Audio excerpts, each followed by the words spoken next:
Hello everyone, this is Bric and Perah here today, and we're going to talk about some interesting current events that you, the students of Hanover, wanted us, the Young House Podcast, to talk about. The first of these issues today is DACA, the Deferred Action Childhood Arrival Executive Order that was put out by Barack Obama during his early administration.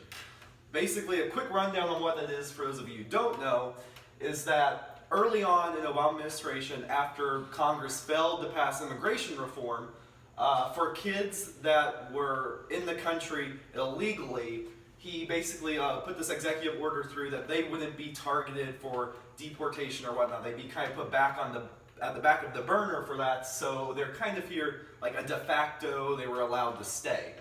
But he even said that this could possibly be overturned by a future president because it's not actually a law, it's just an executive order. And now, in comes President Trump. And he is wanting to end DACA, and the controversy is some people are saying it's because he doesn't like immigrants, that he's against immigration, people from other countries, but others make the argument that DACA is wrong because it's something that should be handled through law, passed by the Congress, not something done as an executive action by the presidency. So he's giving Congress 6 months to try and make it a law. So, Perah, what's your opinion on that? How do I feel about that? How do you feel about that? I feel like it's not something that he should be focused on. It's not really like something that is that deep. Like, it's literally children. Regardless, it's children who've been living here. So what difference would it make for you to want to kick them out for no reason? Well, No, but I don't think it is that President Trump wants to kick the kids out specifically. If he wanted to do that, he wouldn't have given this 6-month window for Congress to make DACA into an actual law, which so now it's in Congress's hand because doing this through an executive order is really giving de facto legal status to illegal immigrants, which is what they are, even though I have sympathy for them, but a president can't do that through executive order. Regardless, whether they're illegal or not, they're still children, and more than likely their parents aren't here. So, well, they came with their parents. A lot of them did. Yes, but more than likely their parents were deported, Oh, and that's okay. probably why Possibly, they're in there. Possibly, yeah. Yes, possibly. Well, I mean, I agree. I think DACA should be made into a law. So I agree with President Trump ending it as an executive order, but I agree that Congress should make it into a law so the kids can stay. Now, saying that, I believe that the parents who were able to make the choice, unlike the kids, should still face the same immigration consequences as other illegal immigrants, but not the kids. They should be allowed to stay.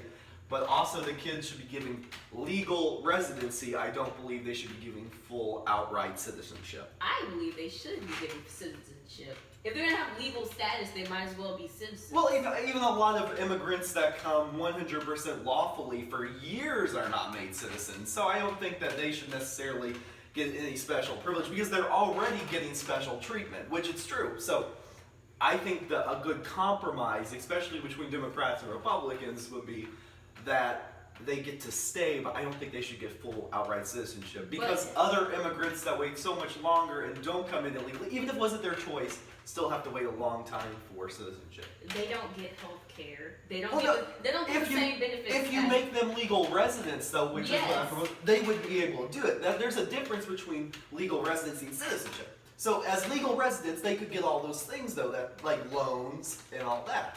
But citizenship's different. That comes to different voting things and such and whatnot. So that's the main difference. But you're saying the parents should... The parents should still be susceptible to all forms of normal immigration law, deportation, whatever, because they made a choice. Their children didn't make a choice. They made the choice to break the law. Their children didn't. So that's just a disagreement on immigration issues. I don't feel like they should. Because think about this. If your parents want you to have a better life, they're going to send you off to a good place. Well, not necessarily a good place, but they're going to want better for you. But you still need your parents in your life, right? Yes, but I'm saying that they probably all should never have came because it's technically illegal. I think they should be able to come in a legal manner, but not through the illegal fashion.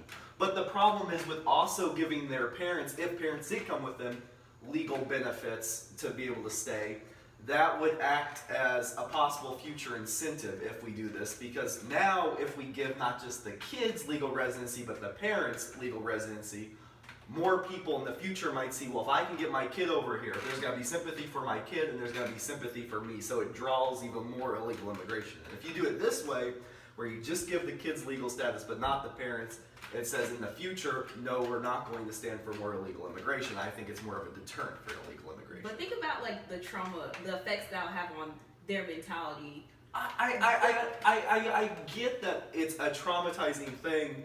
And you're okay with that. No. I understand, but as a country, you have to make hard decisions. We can't take everyone in. You can't have just unlimited immigration on this. So I believe that these are hard choices, but if we would have had better border enforcement and better border security in the past, this wouldn't even be an issue to deal with right now.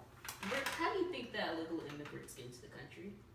There's a combination of different ways. A lot of them don't even come through land routes. A lot of them can come by airplane. A lot of them come by sea routes. A lot of them just they're here by overstaying visas. There's a lot of different ways in which illegal immigrants either come in legally but overstay residency permits and then they're illegal, or they cross in and they've been illegal the whole time they've been here.